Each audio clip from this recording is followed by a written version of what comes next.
The Liberals have gone to great lengths to ensure that the information that Daniel Jean holds never sees the light of day. Well, the pitched battle over the Liberals' plan to tighten gun laws and legalize pot actually took a back seat to a marathon showdown over what the opposition calls a conspiracy theory, a cover-up. Conservatives spent over 20 hours in Parliament on Friday and Thursday trying to force Justin Trudeau's national security advisor to testify before MPs. Now, it all hinged on the claim that rogue elements in the Indian government somehow tried to get a would-be assassin, Jaspal Atwal, an invitation to the Canadian High Commissioner's party during the Prime Minister's trip to India. Now, the man in the middle of all these files is the Minister of Public Safety, Ralph Goodale, and he joins me now. Good to see you, Minister. Good morning.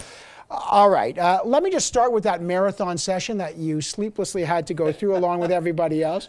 The National Security Advisor, Mr. Jean, told journalists at a private briefing that rogue elements inside the Indian government were involved. Your own Minister of Foreign Affairs, Chrystia Freeland, told me on this program it was an honest mistake. Why not, to clear up, why not let this guy testify in front of other parliamentarians? Well, the issue, Evan, is the reach that may happen into classified information. There are methods by which parliamentarians can have access to classified information, but it's not the standard standing committees of the House of Commons. The requirement for confidentiality is obviously critical to Canada's national interests.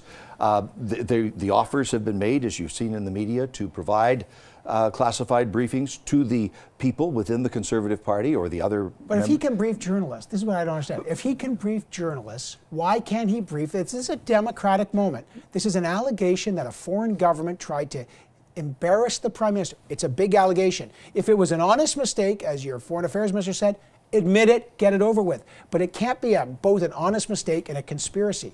Which is it? Well, the point is, if as the motion in the House of Commons said, just give us the same briefing that the journalists got. But the journalists have already reported exhaustively on what they heard. The issue is not simply repeating that. The issue is going further to get into the confidential and classified information, which, in the interests of the country, cannot be discussed in an open forum. Were there rogue elements inside the Indian government, as the National Security Advisor suggested? As the Minister of Public Safety, I am not allowed to discuss classified information in public. But this would be a foreign government interfering with And that's exactly why I don't discuss any of those matters in public. But then why was he allowed to brief journalists on it? I'm just trying to ask you. Okay, let me ask you this. Have you talked to the Indian government about this situation? I have not had that opportunity. And it would be... Are you concerned that there are rogue elements trying to embarrass the Prime Minister? It would be primarily the function of the Minister of Foreign Affairs to have those conversations. All right. Okay, let me move on to gun control, because that was another issue here, because you want background checks on people who purchase firearms in Canada. You want retailers who sell it to keep data for a long time, much longer than the current 5 years.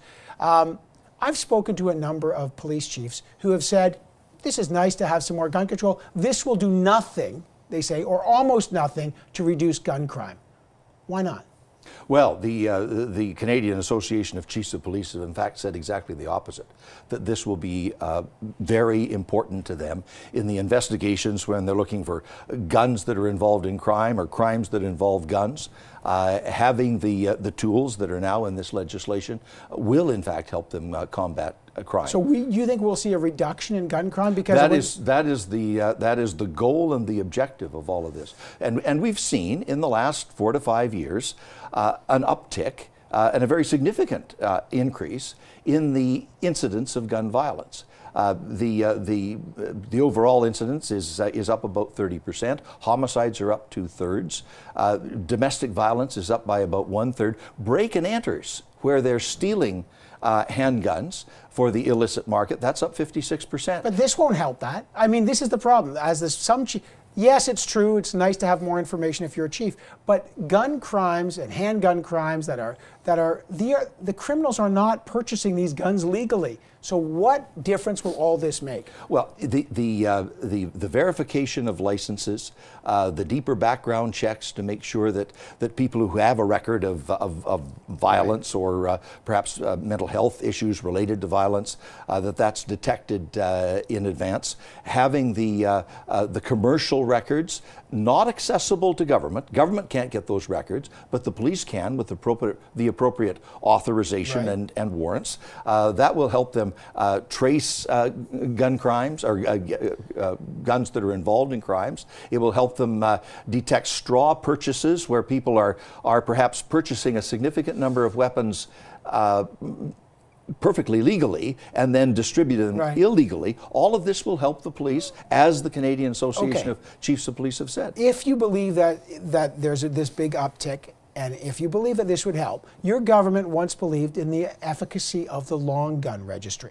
Now the Conservatives got rid of it. If you really believe that a long gun registry would help, and you're the Minister of Public Safety, why didn't you go further and reestablish the very system that your government believes would keep Canadians safer? Our government was elected on the specific commitment that there would not be a long gun registry. We would take other steps in relation to license verification, background checks, the business records that are common practice across the United States, for example. Is it just politics that's preventing you from reinstituting something that you believe in your heart would make Canadians safer, or is it actually practicality? That policy was tried. It didn't work. It proved to be incredibly divisive among Canadians, and we made the commitment that when we're investigating the issue of firearm safety, we would not include in that investigation a long gun registry, and we have kept that promise. The RCMP is going to be in charge of classification. Some people think that's good. So what's classified as a prohibited weapon or a restricted weapon, and they'll look at certain guns. You know, gun owners are worried about that because of what happened in High River, Alberta in 2013 during the floods, and RCMP went in and literally seized legally owned weapons. What do you say to gun owners right now that you're not turning this over to the RCMP and they're figuring, here we go, we're at the mercy of the RCMP who don't want us to have these guns? Parliament will always retain the authority to define the classes.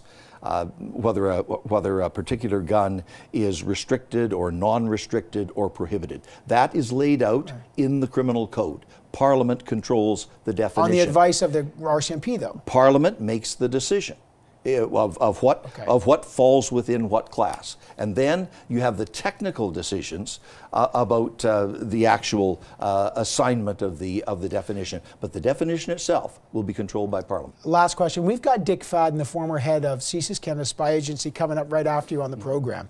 And we're concerned about this issue of Facebook. You've seen what's happened in the United States, in the UK, this issue that people's data is not safe. This is fundamental both to Canada and our safety of our elections, but also the G7, which Canada is hosting. Just a practical, do you think companies like Facebook at this point are lying to governments like yours, lying to you, not telling the truth about how secure the data is? They have an enormous number of very serious questions to answer. The stock market has indicated a good deal of doubt about what has transpired and come to light over the course of the last week or 10 days.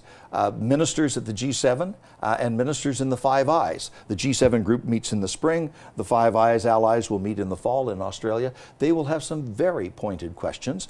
And members of the Global Internet Forum on Counterterrorism, which includes Facebook and Google and Twitter and Microsoft, they will all be there in those meetings. But you've lost trust. Well, we've got some tough questions to ask.